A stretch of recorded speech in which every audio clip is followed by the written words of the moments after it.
ત્યારે હાલત બદલાય નહીં તો લોકોને જાગૃત કરવા માટે કોંગ્રેસના વોર્ડ પ્રમુખ રાકેશ ઠાકરે રવિવારે અનોખો વિરોધ નોંધાવ્યો હતો।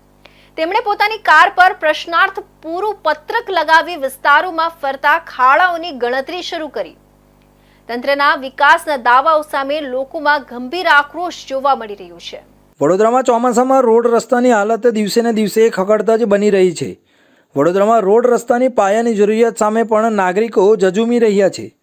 ત્યારે શહેરના કલાલી વિસ્તારમાં કોંગ્રેસના વોર્ડ પ્રમુખ રાકેશ ઠાકોર દ્વારા અનોખો વિરોધ કરવામાં આવ્યો છે।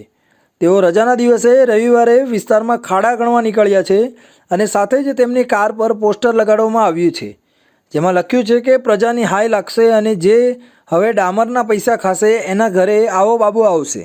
આ અનોખા વિરોધ બાદ પણ પાલિકાના અધિકારીઓના પેટનું પાણી હલે છે કે નહીં તે જોવું રહ્યું। આ વિસ્તાર કલાલી વિસ્તાર છે।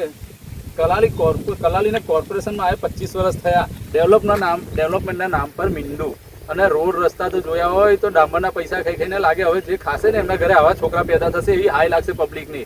પબ્લિક કંટાળી ગઈ છે આ લોકોથી, એટલા હેરાન પરેશાન છે। હવે અમે લોકો આજે છે ને વિસ્તારની અંદર વોર્ડ નંબર 12ની અંદર ફરીશું અને આ વિસ્તારમાં જ્યાં જ્યાં ખાડા છે ત્યાં આગળ નાના વિડીયો બનાવીશું અને આ રીતે પબ્લિકને જાગૃત કરીશું કે તમે જાગો। હવે આ લોકોથી કંટાળી ગયા છે, જાગશો તો જ તમારા કામ થશે, નહીં તો જિંદગીભર તમારે ખાડા ટેકરામાં જ રહેવાનું રહેશે, નહીં રોડ રસ્તાના કામ થાય કશું નહીં। અને આ લોકો જલસાથી મસ્તીથી રહેશે, એમના છોકરાઓ જલસા કરશે અને તમારા છોકરા કિચડમાં પડી રહેશે, ગંદકીમાં પડી રહેશે, પાણીમાં પડી રહેશે, એમને નહીં સારું ખાવાનું મળે નહીં સારું પીવાનું મળે। એટલે જાગી જાઓ, બરાબર। આ